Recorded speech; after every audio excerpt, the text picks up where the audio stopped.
Assalamualaikum warahmatullahi wabarakatuh. Kembali lagi dengan saya Reza Friadi. Kali ini kita akan membahas tentang buku Salat dan Keajaibannya, karya Datuk Haji Ishaq Baharun Allahyarham Azhrul Hakim Suradi.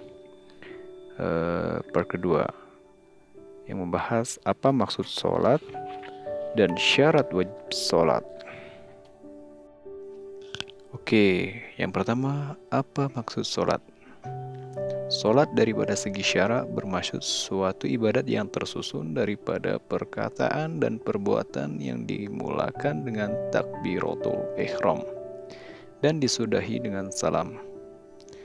Ia dilakukan mengikuti beberapa syarat dan rukun tertentu yang sudah pun ditetapkan, tanpa ada sembarang penambahan ataupun pengurangan daripada segi perbuatan.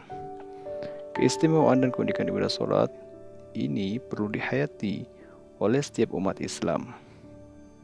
Malahan setiap ibu bapa mestilah mendidik anak-anak supaya mendirikan salat sejak mereka kecil dan wajib menyuruh mereka selepas berumur 7 tahun.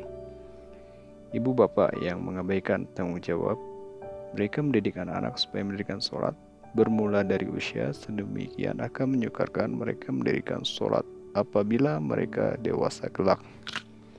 Daripada Jabir radhiyallahu anhu katanya, aku mendengar Rasulullah sallallahu alaihi wasallam bersabda, perkara yang menghubungkan seseorang dengan kufur adalah meninggalkan salat. Hadis riwayat Imam Ahmad dan lain-lainnya. Sebagian ulama menjelaskan sekiranya seseorang itu meninggalkan salat, yaitu dia mengingkari perintah yang diwajibkan ke atasnya, maka dia sudah menjadi kafir karena mendustakan Allah Subhanahu wa Ta'ala yang sudah pun menyatakan kewajiban mendirikan salat kepadanya. Sekiranya seseorang itu meninggalkan salat karena malas mata-mata, sedangkan dia tetap percaya wajibnya mendirikan salat, dia dikira menderhakakan kepada Allah dan berdosa besar. Dia wajib dihukum dengan hukuman yang berat karena masih berdegil dengan kesalahan yang dilakukannya itu. Jelasnya, salat wajib dikerjakan dan tidak boleh diambil mudah sama sekali. Ia perlu dilakukan dengan sempurna. Ini karena salat menjadi sebab yang membawa rahmat kepada umat Islam seluruh alam, memurahkan rezeki, serta menolak bala bencana. Luqman Al-Hakim ada berpesan kepada anak-anaknya mengenai kewajiban mendirikan salat serta tanggung jawab mereka yang lain sebagai hamba Allah di atas muka bumi. Pesan beliau ini ada terkandung dalam Al-Quran yang berbunyi, Bismillahirrahmanirrahim. Ya bunayya aqimis salata wa'mur bil ma'ruf wanha 'anil munkari wasbir 'ala ma as-sabaq inna dzalika min 'azmil umur ولا تصعر خدك للناس ولا تمشي في الأرض مروحا إن الله لا يحب كل مختال فخور, yang artinya, wahai anakku, dirikanlah salat dan suruhlah manusia berbuat kebaikan, dan cegahlah mereka daripada perkara-perkara mungkar, dan bersabarlah pada apa yang menimpamu. Sesungguhnya yang demikian itu termasuk perkara yang penting. Dan janganlah kamu memalingkan wajah daripada manusia karena sombong, dan janganlah berjalan di bumi dengan berlagak sombong. Sesungguhnya Allah tidak suka kepada tiap-tiap orang yang sombong, takabur lagi membanggakan diri. Surah Luqman ayat 17-18. Salat adalah sarana yang amat penting bagi mendekatkan diri kepada Allah Subhanahu wa Ta'ala. Dengan mendirikan sholat secara khusyuk dan tawadu, kehidupan orang mukmin akan selamat daripada segala kesulitan dan keresahan urusan dunia, karena selama waktu sholat, segala pikiran dan hati kita berpusat sepenuhnya kepada mengingati kebesaran dan ketinggian Allah Subhanahu wa Ta'ala semata-mata. Allah Subhanahu wa Ta'ala berfirman,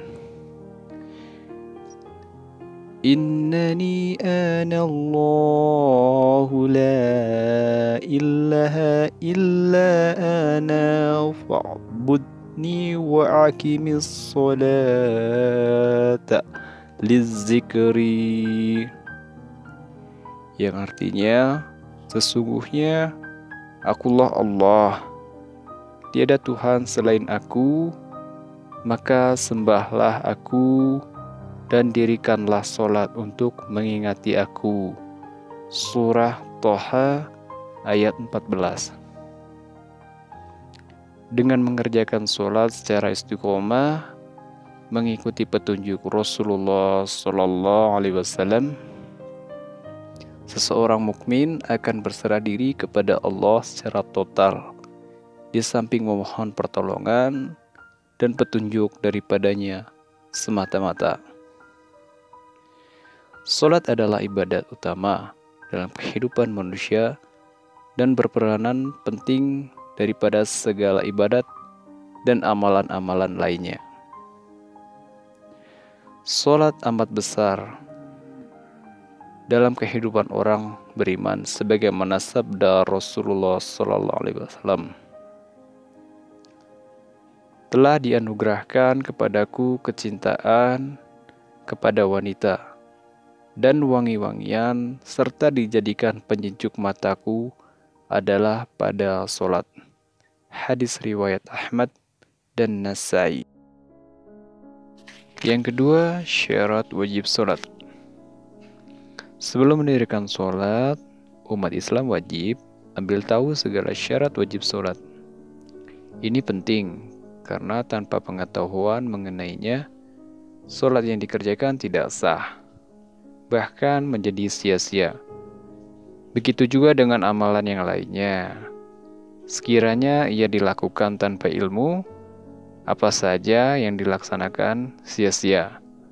Syarat wajib sholat yang perlu dititik beratkan sebelum mengerjakan ibadat sholat adalah: poin pertama, beragama Islam. Ibadah sholat wajib didirikan oleh semua umat Islam, laki-laki dan perempuan. Ia tidak wajib sama sekali kepada orang bukan Islam. Orang Islam yang sudah keluar daripada Islam, ataupun dengan kata lain sudah murtad, juga tidak wajib menunaikan sholat. Poin yang kedua, akil balik. Sholat tidak wajib dilakukan oleh kanak-kanak yang belum cukup umur, sama ada laki-laki atau perempuan. Mereka tidak wajib menunaikan sholat. Mereka tidak mendapat dosa sekiranya mereka tidak menunaikan sholat. Walau bagaimanapun, ibu bapak wajib menyuruh anak-anak sholat apabila mereka sudah berumur 7 tahun. Pada umur 10 tahun, mereka sudah boleh dipukul dengan pukulan yang mendidik dan tidak menyakitkan apabila mereka tidak menunaikan sholat. Ini penting supaya mereka membiasakan diri dengan ibadah sholat. Tanda-tanda anak sudah balik yang perlu diketahui oleh setiap ibu dan bapak adalah: yang pertama, sudah mencapai umur 15 tahun. Yang kedua, kanak-kanak perempuan sudah mulai didatangi haid. Yang ketiga, kanak-kanak lelaki bermimpi bersetubuh ataupun sudah ada syahwat.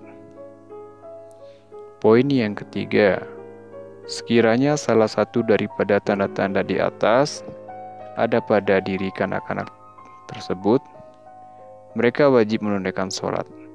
sebagaimana yang disyariatkan kepada umat Islam lainnya.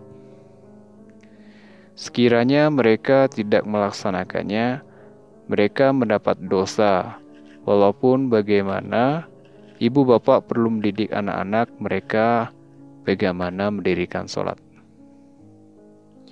Poin yang keempat, orang Islam yang sudah akil balik tetapi tidak waras akalnya, mereka tidak diwajibkan bersolat. Poin kelima, suci daripada haid dan nifas bagi wanita.